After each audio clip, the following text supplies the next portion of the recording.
The time has come. Today, we will be discussing the world-renowned, Oscar-winning composer of the Twilight Saga Eclipse. Oh, and Lord of the Rings.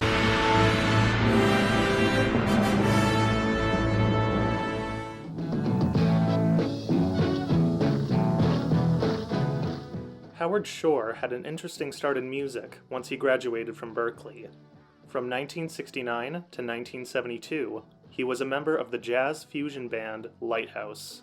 We toured with Jefferson Airplane, Janis Joplin, Big Brother and the Holding Company. So I actually had a whole career by the time I was 22. After Lighthouse disbanded, Howard Shore worked in music for television. From 1975 to 1980, he was the musical director of the Saturday Night Live band, working on and off camera. Howard Shore's first big break into film composition came in 1981 when he scored David Cronenberg's film, The Brood. The Brood demonstrates Howard Shore's efficiency in string writing. Listening to the suite, The Shape of Evil, you can identify several techniques used to create a terrifying atmosphere. The contrast and dissonance in the strings is heightened by the extended use of glissandos.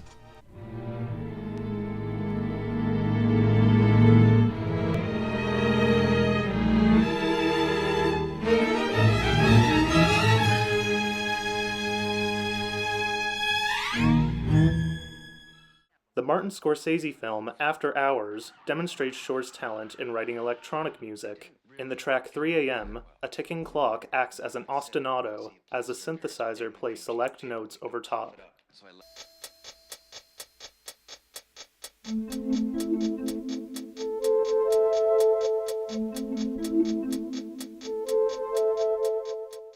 It's only when the synthesizer explodes into sound that one can hear his talent on a keyboard.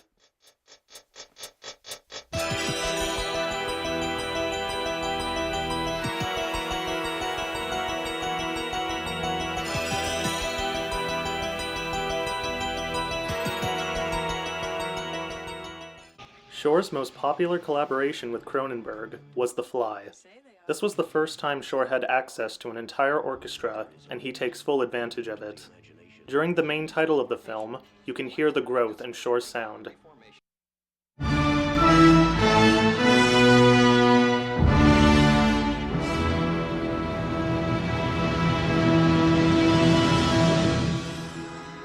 The opening theme is intense, something we could expect from Shore's horror background, but the real interest happens when the brass fades away.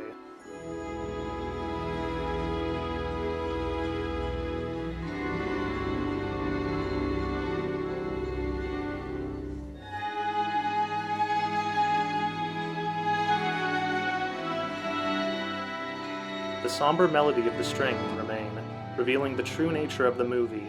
The Fly is not just a horror film. At its core, it's a tragedy. At the turn of the decade, Howard Shore became a well-known composer for film and began to collaborate with directors like Martin Scorsese and David Fincher. Shore's most popular scores in the 90s come from the 1991 film The Silence of the Lambs and the 1995 film Seven. You spook easily, Starling? Not yet, sir. The score for Silence of the Lambs doesn't sound like a score that would accompany a horror film. It's melodic, somber, and quite restrained.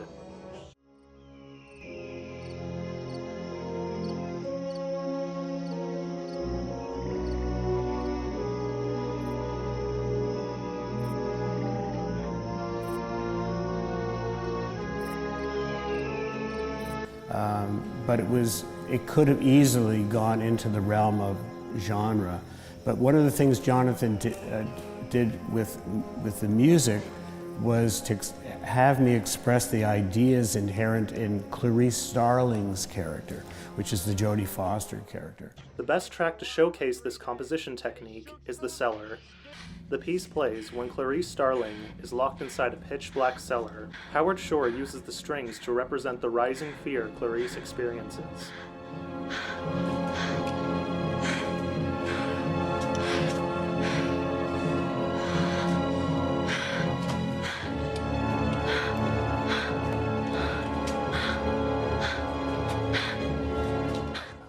Howard Shore's score for Seven uses the same technique and is best explored during the film's ending. Now, if you have seen Seven, you know about the infamous conclusion, and a huge part of why the ending works is the music. Just when Detective Somerset and Mills think they have the upper hand, the serial killer John Doe points them toward a box. Once Somerset realizes what's happening, the score kicks in. In 4/4 time, the brass booms during the strong beats.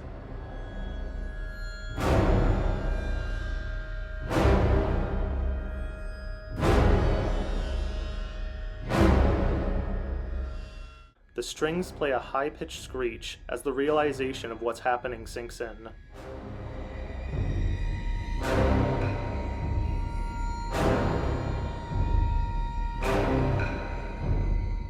The more Detective Mills tries to deny what's happened, the louder the strings grow.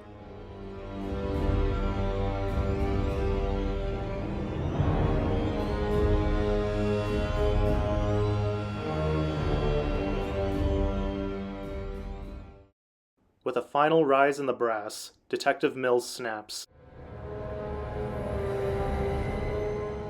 The strings decrescendo, and the booming brass turns into a saddened melody.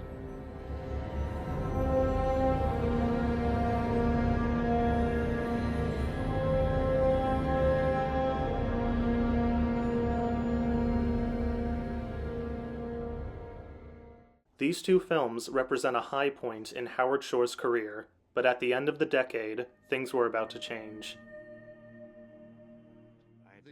In 1999, Howard Shore was asked to meet Peter Jackson on the set of Lord of the Rings. After a few visits, he knew he wanted to take part. Shore was now responsible for bringing the sound of J.R.R. Tolkien's work to life.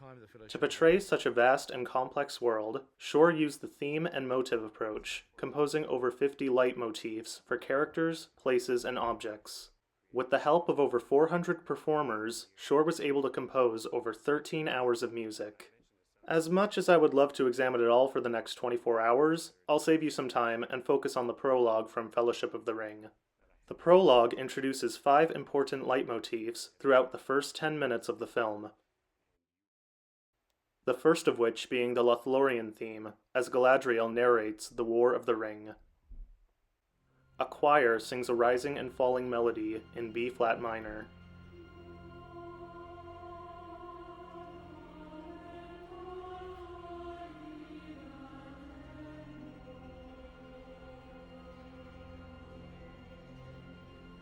In the trilogy, the elves are associated with vocals, since they are the oldest creatures in Middle-earth.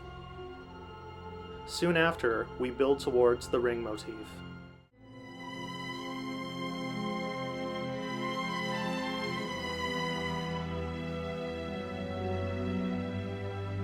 The ring motif is possibly the main theme of the entire trilogy.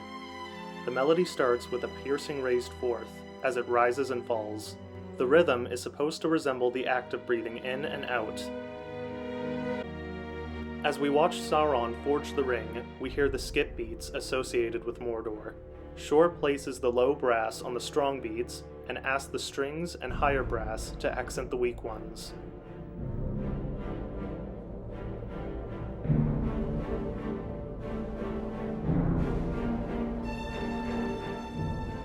During the Battle of the Ring, we hear the theme of the Ring Wraiths. While they don't appear in this battle, Jackson placed it here to symbolize the power of Sauron. The choir sings minor chords with added seconds and fourths for dissonance.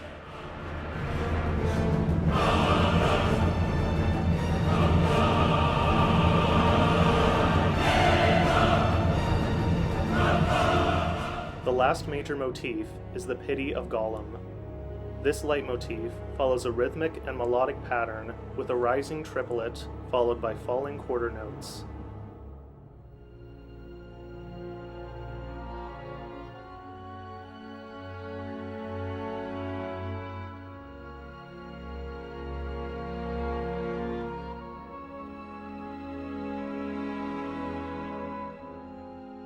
The chords that make up Gollum's theme also make up the theme of Mordor, but instead of sounding threatening, it's weak.